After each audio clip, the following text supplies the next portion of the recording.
Bonjour à toutes et à tous, bienvenue sur Misscom. Je suis Claire Négrier, révélatrice de personnalité d'entreprise depuis plus de 12 ans. J'accompagne TPE, PME, indépendants, même des plus grosses entreprises dans leur communication et leur marketing, de la stratégie à la création de leurs outils et identité, en passant par la formation. Parce que la communication, c'est quand même un élément transverse et indispensable à toute entreprise pour pouvoir se développer, naître, se développer et se pérenniser. Aujourd'hui, on parle du flyer qui est la thématique de la semaine, mais côté législation et règles, parce que ce sont des éléments importants, et justement, où ça s'applique pas, c'est ce que l'on va détailler un petit peu plus aujourd'hui pour vous apporter peut-être des réponses à toutes vos questions. Si vous en avez d'ailleurs, pendant le live, pendant cette vidéo et son écoute, ou même a posteriori, n'hésitez pas à les mettre en commentaire. Ça permettra justement de pouvoir échanger sur vos problématiques. C'est quand même essentiel pour pouvoir construire mes futures émissions. Donc, législation et règles sur le flyer. Ça paraît peut-être un peu redondant, un peu pompeux, pourtant c'est indispensable. Oui, parce qu'il y a absolument des règles.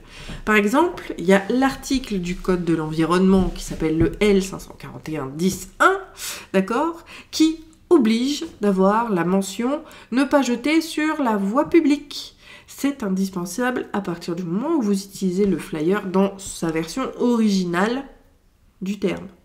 Pour ceux qui se demanderaient de quoi je parle, vous avez le lien dans la description de cette vidéo sur la vidéo d'hier qui vous expliquait ce qu'était un flyer et si c'était flop ou top pour votre utilité et comment on l'utilise aujourd'hui. Parce que aujourd'hui, bien souvent, le flyer n'a de flyer que le format et absolument pas l'utilisation. Donc là, c'est uniquement sur une utilisation originale de ce support qui est la distribution sur la voie publique. Donc forcément, il faut impérativement, obligatoirement avoir cette notion et cette mention ne pas jeter sur la voie publique avec le logo Triman, parce que ça c'est un petit détail qu'il faut quand même avoir en tête.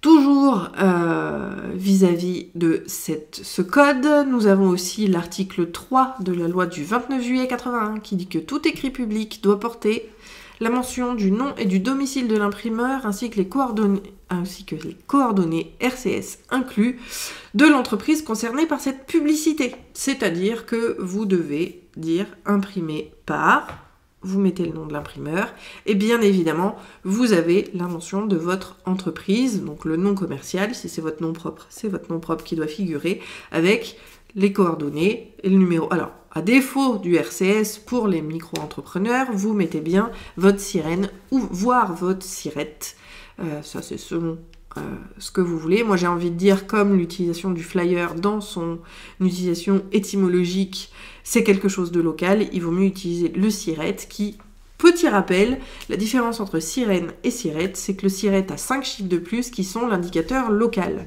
ce qui permet d'avoir une information supplémentaire sur la localité. Donc moi je pars davantage, et je le fais pour mes clients, sur le sirette auprès de ce type d'information. À savoir, chose que les gens ne savent pas forcément, c'est que la distribution de flyers peut impliquer également une autorisation de la mairie, voire une déclaration à la préfecture ou au département. Donc il est impératif, là encore, de vous rapprocher de votre mairie, si vous souhaitez utiliser, encore une fois, le flyer dans son utilisation originelle, auprès de votre mairie pour s'assurer de ce qu'il y a.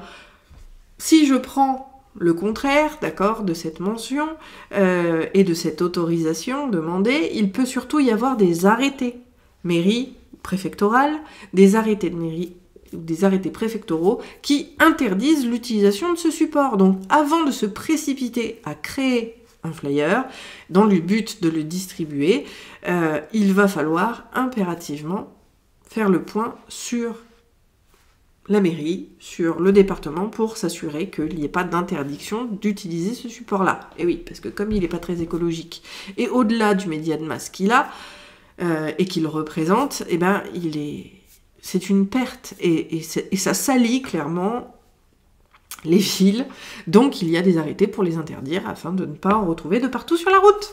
tout simplement. Donc, vérifiez surtout ces points-là. Le premier point à voir quand vous voulez créer un flyer, c'est d'aller vérifier auprès de votre mairie s'il n'y a pas des arrêtés de mairie ou préfectoraux, et puis s'il faut une autorisation pour pouvoir le distribuer. Sophie nous dit, du coup, il faudrait demander l'autorisation à la mairie pour mettre nos flyers dans les boîtes aux lettres de nos voisins. Oui, puisque ce sont des flyers. À partir du moment où ce sont des flyers, alors il y a obligation de le faire. Maintenant, justement, profitons de la transformation de ce support, puisque c'est ce que je vous disais hier. Aujourd'hui, on n'est plus du tout dans les codes, c'est plutôt une plaquette commerciale qui est véritablement présentée. Du moment que c'est distribué, alors pour le coup, le flyer, malgré tout, comme c'est distribution de masse, on va rentrer dans l'information et dans cette réglementation-là qu'on a décrite jusqu'à maintenant. Après, Sophie, pour répondre à ta question, si jamais tu veux juste le proposer à quelques voisins et pas une distribution de masse sur tous les immeubles de toute ta ville, alors là, on n'est plus vraiment sur la distribution en voie publique. D'ailleurs, normalement, la distribution en boîte aux lettres sont sur des lieux privés. Les seuls endroits où, effectivement, on aurait cette notion de public, c'est quand la boîte aux lettres est sur la voie publique. Si la boîte aux lettres est à l'intérieur d'un immeuble, on est sur une voie privée. Donc là, on ne rentre plus dans ce cadre-là. De la même manière, et c'est là pour ça que j'incite véritablement mes clients à le faire, et c'est ce qu'on crée pour eux, on va créer un flyer qui n'a de nom que le format. Et en fait, ce sont des plaquettes de présentation, des plaquettes institutionnelles. Ces plaquettes-là, on va pouvoir les mettre en distribution, en libre accès. Bien souvent, cette distribution, c'est bureau de tabac, boulangerie, salle d'attente, voilà. Ce type de distribution-là, eh bien, pour votre information, ce sont des lieux privés. Les lieux appartiennent à chaque commerce. Donc, on n'est plus dans la réglementation sur la voie publique, puisque c'est une mise à disposition sur une zone privée. À partir de là, votre flyer est donc pas un flyer, mais bien une plaquette, puisque l'utilisation est sur voie privée et non sur voie publique. Donc, il n'a pas besoin ni de ces mentions, ni de vérification de distribution, comme on a pu le voir juste avant. C'est là tout l'intérêt, d'ailleurs, de transformer ce support vis-à-vis de son utilisation de départ. Et bien souvent, pour pas qu'on ait cette problématique d'identification, il suffit, comme on en a un petit peu parlé, puis on le reverra vraiment jeudi, puisque là on sera dans la mise en application sur comment on construit un flyer, qu'est-ce qu'on met dessus, etc. On va jouer sur le grammage. Encore une fois, une petite feuille qui est légère, qui a fait 80... En général, ils font pas plus de 90 grammes les flyers. C'est le côté cheap, ce que l'on veut pas. Ce qui dénote normalement du flyer originel, encore une fois, il suffit d'augmenter le grammage et ça devient une plaquette. Donc la plaquette, c'est une plaquette commerciale, encore une fois, rarement distribuée sur la voie publique, donc on rentre à nouveau plus dans ce cadre-là. Donc voilà, quelques petites astuces pour transformer son flyer pour qu'il ne soit plus un outil donc de street marketing. Tout ce qui va être street marketing va être, puisque son nom l'indique, c'est par rapport à la rue. Si c'est dans la rue, c'est public, donc on a besoin de ces utilisations légales, de ces règles à suivre et effectivement à toutes les vérifications qu'on peut avoir. Et c'est pas uniquement pour le flyer, ça va aussi jouer sur n'importe quel support de communication que vous pourriez faire sur la voie publique. Je pense notamment à une opération d'un ami qui s'appelle Ismaël, qui avait fait des accroche-portes qu'il avait mis sur les poignées des voitures lors de congrès dans sa ville, enfin dans la grande ville. Là encore, il faut quand même vérifier et ça fait partie du street marketing et donc on va avoir à appliquer ces législations et ces règles qui vont être applicables aussi sur ces supports-là. Donc le principe, c'est quand c'est dans la rue, c'est applicable, quand c'est pas dans la rue, en général, ça ne l'est pas ou en tout cas à vérifier. Donc justement, profitez-en. Tout ce qui va être de la distribution en libre service et vous le verrez, c'est-à-dire que ça a aussi son intérêt, d'accord ? Mettre dans les boîtes aux lettres, il n'y a aucun ciblage, donc le retour sur investissement, le fameux ROI, est autour de 0,0002%. Forcément, si dans mon immeuble, j'ai que des végétariens et qu'il y a peut-être 2 personnes qui vont être intéressées par mes Ouais, on va dire je fabrique des hamburgers maison et je les vends. Mes hamburgers maison, si finalement je suis dans une zone où c'est que des végétariens, c'est de la pub pour rien, c'est de l'argent perdu et c'est une action qui est nulle. Donc le principe c'est toujours de cibler. Et l'avantage, et c'est le gros inconvénient du flyer, c'est qu'il n'a pas cette notion de ciblage. Donc là l'idée c'est de voir selon votre utilisation, quelle est votre cible et comment vous pouvez transformer ce support qui n'aura de nom que le format A5 ou A6 pour vous permettre de toucher correctement votre cible. Et là encore une fois, si vous êtes dans un immeuble, c'est un lieu privé, vous n'avez donc pas l'obligation de le faire.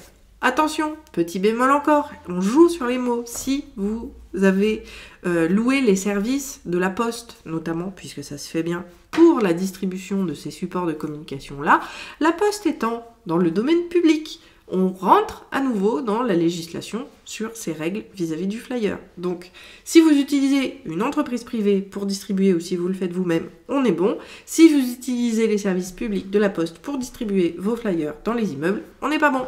Et il faut revenir sur la fameuse législation et sur ces règles obligatoires. Donc, vous voyez, il y a quand même quelques petites notions à garder en tête et à avoir. Et j'ai envie de vous dire que malgré tout, ça va rester du qualitatif.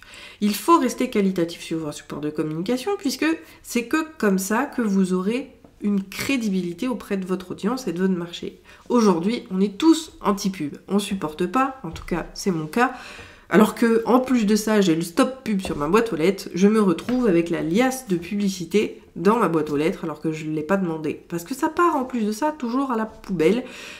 Donc vous allez jeter votre argent par les fenêtres. Si vous faites comme j'en parle déjà depuis un petit moment, de ces fameux flyers, mais en libre distribution. Vous allez effectivement pouvoir trouver quelque chose et toucher des gens qui vont être intéressés par votre cible. Ben oui, parce que si je vois le flyer du plombier, donc qui n'est pas un flyer, qui n'a de flyer que le nom et que le format, chez mon buraliste, ou plutôt à ma boulangerie, parce que le bureau de tabac, j'y vais pas.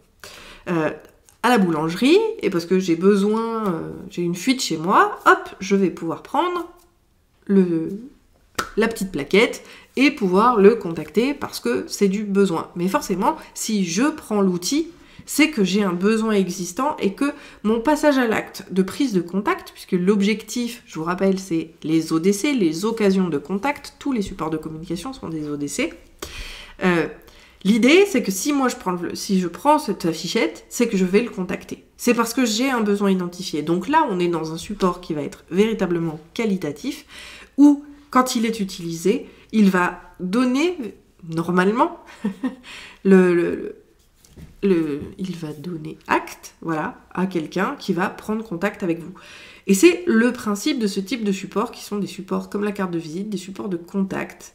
Et on verra justement, ça fait parfaitement le lien avec le live de jeudi où on va rester sur le contenu, sur qu'est-ce qu'on fait sur ces fameux flyers qui sont plus vraiment des flyers mais des plaquettes, mais qui ont quand même une utilisation un peu plus publique malgré tout, puisqu'on les laisse en distribution dans les commerces bien souvent.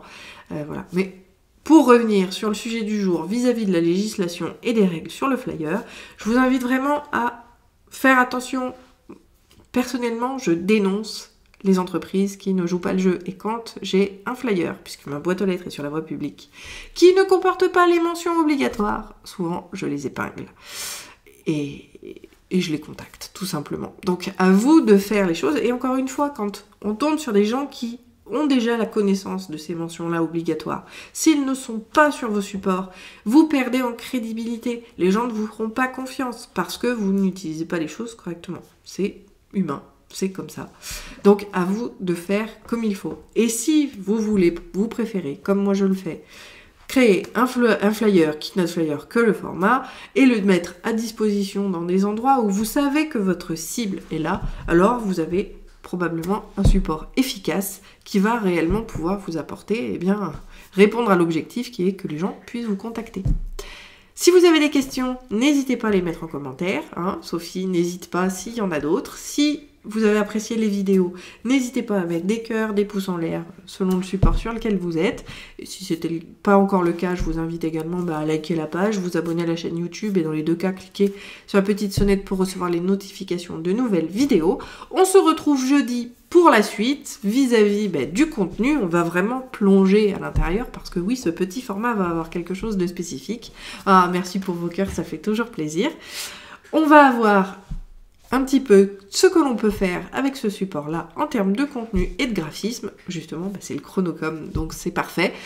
Si vous avez des questions, là encore, pour le sujet de jeudi, je vous invite à me les transmettre. Vous avez toujours les commentaires, le message privé sur la page Facebook. Vous avez également le mail à claire@miscom.fr. Et voilà. Je vous souhaite une très bonne journée, un très bon appétit, et je vous dis à jeudi. Bye!